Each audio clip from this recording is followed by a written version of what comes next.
My name is Dr. Sacrifice Chirisa, the Secretary General of the Zimbabwe Medical Association of Zimbabwe.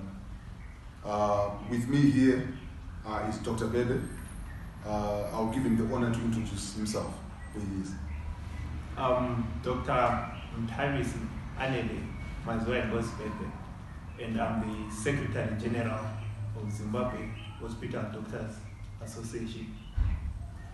And the reason why we are issuing this press statement on this very particular day is that Zima is grieved with the process since the 1st of December to date.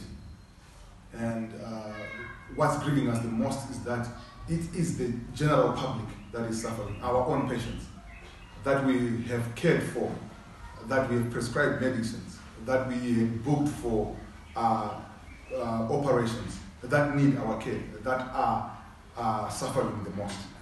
But we want to say that as Zima, we feel and are fully persuaded that the issues that our counterparts, let me say that our fellow doctors, these are not students, these are doctors. The issues that they've brought to the fore and for consideration are genuine.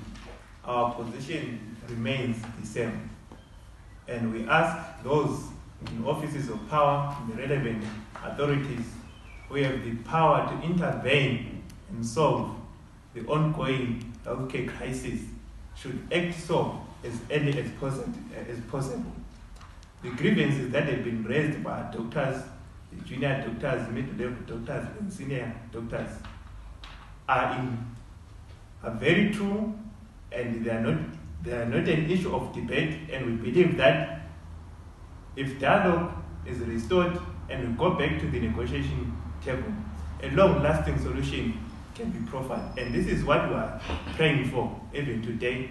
Today we are marking day 28 of the industrial action, and the demands that have been clearly stated by doctors have not been addressed. And this is our concern, that at the end of the day, the citizens and our patients are the ones who are suffering the most.